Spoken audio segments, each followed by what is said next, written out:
नमस्कार दोस्तों, मैं ओम प्रकाश स्वागत करता हूं आप सभी का आपके अपने इस YouTube चैनल पर। दोस्तों, आज अनुपात समानुपात के प्रश्नों में हम आज लेकर आए हैं टॉपिक आय व्यय पर आधारित प्रश्न।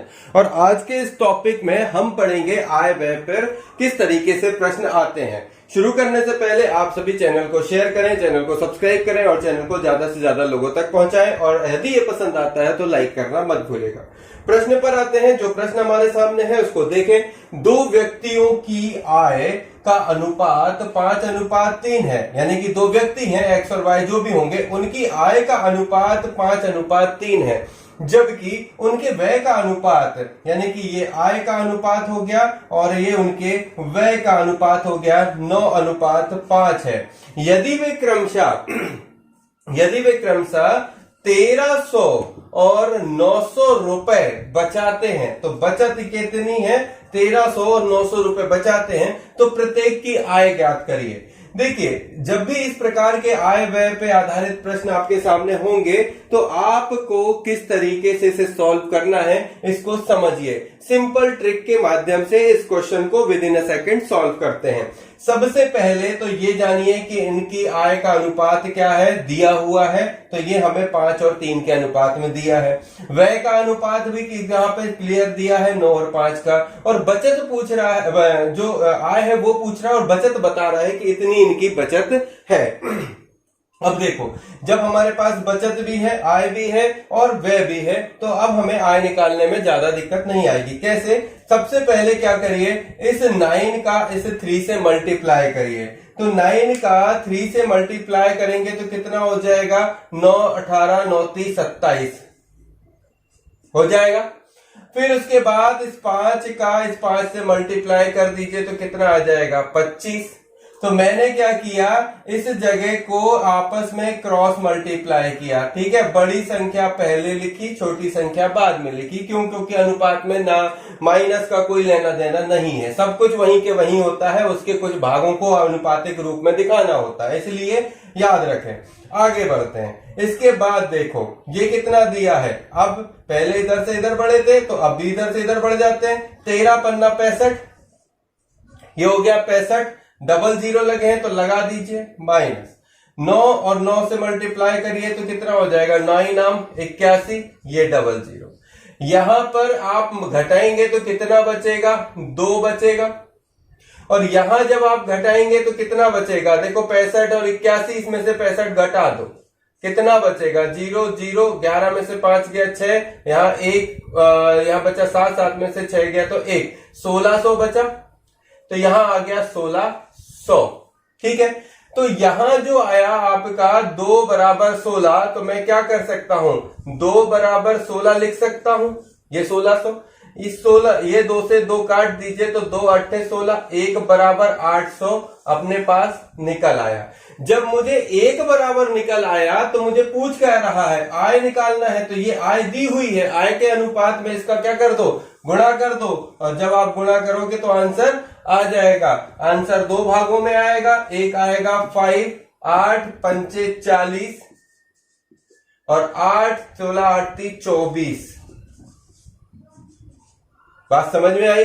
तो 2 आंसर हमारे सामने यहां पर आ गए, आय और व्यय का अनुपात। तो प्रत्येक की आय मतलब एक्स, एक आदमी ए था और एक आदमी बी था, तो इनके अनुपात में पे ए की आय जो है वो हो गई आपकी, ए की आय और बी की आय का अनुपात कितना हो गया? एक का 4000 हो गया और एक का 2400 हो गया। तो बात समझ में आ गई आप सभी को? यही आपका आंसर है। तो बनाइएगा इस तरीके से प्रश्न। जब भी हमें ऐसे दिए हो प्रश्न की आय दी हो, व्यय दिया हो, बचत दी हो, आय निकालने को बोल रहा है तो आय व्यय इनका क्रॉस मल्टीप्लाई करिए, उसमें से जो घटेगा उसको इसके बराबर करिए। क्योंकि आय व्यय, आय बराबर व्यय बराबर बचत, इन सभी को इक्वेट करोगे तो एक बराबर संख्या निकली, उसको जिसमें भी मल्टीप्लाई करोगे वो वैल्यू फाइंड आउट हो जाएगी। अब मुझे अगर कहता व्यय का बताइए तो व्यय का गुणा कर देते तो व्यय पता चल जाता। आय और व्यय दोनों को यदि आप जो इस आय को और इस बचत को जोड़ लोगे सॉरी, इस व्यय और बचत को जोड़ लोगे तो जो निकलेगा वो आय के बराबर होगा। यही तो आय है जिसमें से 4000 में से 8 9 8 72 है ना, हाँ, ये आय है आपकी और ये बचत है, तो बचत में आपका मल्टीप्लाई होगा तो ये आपको निकल कर आएगा। तो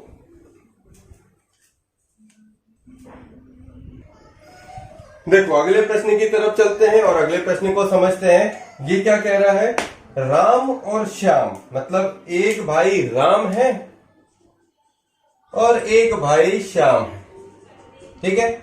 ये राम और श्याम जिनकी आय कितनी दी हुई है, 3:2 दी हुई है, मतलब 3:2 के अनुपात में भाई लोगों के पास क्या है, आय है, ये आय है इनकी, ठीक है। तथा उनके व्यय में, अब इनके पास व्यय भी है, व्यय कितना है, 2:1 का अनुपात में व्यय भी है, ठीक है। जो आय है वो 3:2 का अनुपात में है और व्यय 2:1 के अनुपात में। और यदि प्रत्येक 4,000 की बचत करता है तो बचत कितनी है इनके पास, 4,000 की, मतलब 4,000 की ईच कहला गई। हर आदमी सबके सब बचत कर रहे हैं 4,000 रुपए, तो ये अभी 4,000, ये भी 4,000। तो राम की आय बतानी है, ठीक है। बहुत सिंपल सा फंडा है, कर दो इसको सॉल्व। 2 दूनी 4 माइनस 3 एकम 3, ठीक है। 4 एकम 4, ये 4 दूनी 8, ठीक है। यहां कितना निकला, ये निकला 1 और ये निकला 4,000। तो 1 बराबर 4,000, भाई 8,000 में से 4,000 घटाओगे 4,000 ही बचेगा ना। तो 1 बराबर 4,000 और 4,000 का क्या निकालना है, राम की आय निकालनी है ना, तो आय में मल्टीप्लाई कर देंगे। तो 4 तिहाई 12 है ना, 12,000 और 4 दूनी 8, 8,000। तो ये इन दोनों की आय और बचत क्या है, निकल आई हमारे सामने। और ये हमारा क्या हो जाएगा, ये तो आंसर हो जाएगा। पूछ रहा है राम की आय तो 12,000 है, अगर पूछता श्याम की आय तो 8,000 हो जाती, ठीक है। तो ये प्रश्न इस तरीके से हमको करने हैं। अगले प्रश्न को और समझो। चलो आ जाओ, इस सवाल को देखो क्या कह रहा है सवाल, इसको करते हैं। ए और बी की आय का योग 33,000 है, मतलब एक भाई ए है और एक भाई बी है, इनकी आय का टोटल जो योग होगा वो कितना है, 33,000, ठीक है। 33,000 रुपया भैया ये दोनों के मिलके कमाते हैं।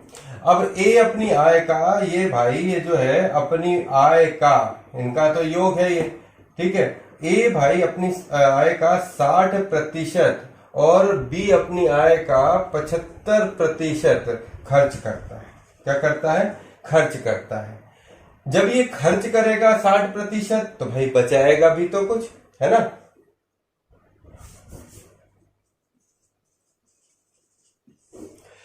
ये 60% खर्च करता है और ये 75% खर्च करता है अपनी आय का। जब ये ऐसा करता है तो उनकी बचत का अनुपात, खर्च करता है तो बचत का अनुपात कितना हो जाता है इनका, 4:3 हो जाता है।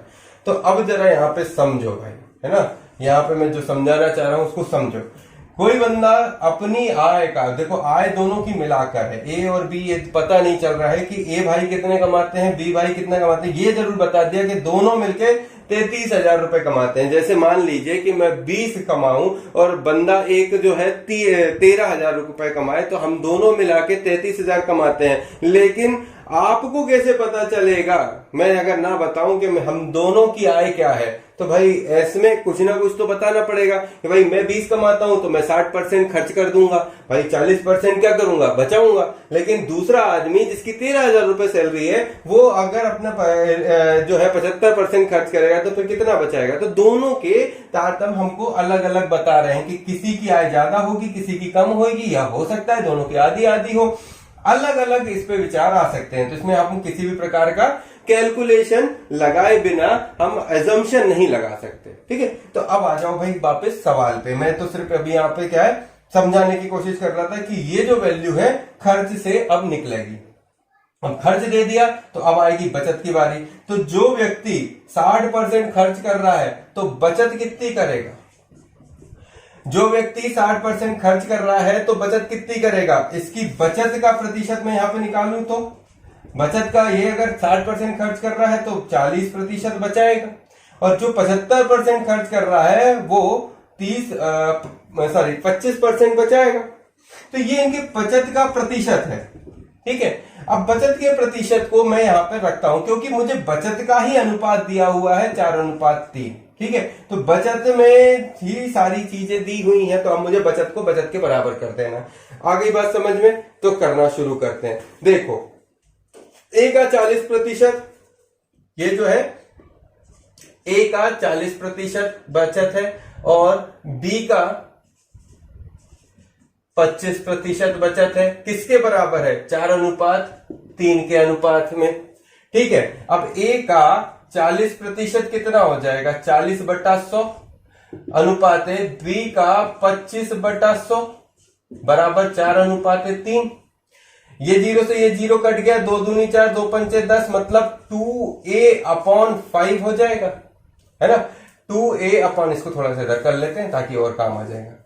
ये हो जाएगा 2a/5, यहां अनुपात है, और यहां क्या हो जाएगा? 25 चौके 100, मतलब b/4 बराबर 4:3। अब क्या करते हैं? भागे बटे, इसमें अनुपात में है तो बटे में कर दो। 2a/5 बटा b/4। देखो ये 4 ऊपर चला जाएगा, ये इधर चला जाएगा, तो कर दूं 2a इंटू 4/5 इंटू बी बराबर क्या हो जाएगा? 4/3। कितना हो जाएगा? 4/3। अब जरा यहां देखो, ये 4 और ये 4 कट जाएगा, 4 दूनी 8, 2 4 दूनी 8 कटेगा, आएगा यही। तो क्या बचा? 2a/5b बराबर कितना हो गया? 1/3। अब मैं क्या बना सकता हूं इधर पे? देखो, a बराबर बना लेते हैं, तो यहां पे क्या हो जाएगा? a बराबर क्या हो जाएगा? 5b ऊपर चला जाएगा अपॉन 2 इधर आके 6 हो जाएगा। तो ये जो अपना a बराबर वैल्यू बनी, क्या यहां पर मैं पुट कर दूं? तो जब मैं a की वैल्यु पुट करूंगा तो 3300 का कुछ आंसर निकलेगा, जो घट बढ़ के निकालते। तो हो जाएगा 5b/6 प्लस b बराबर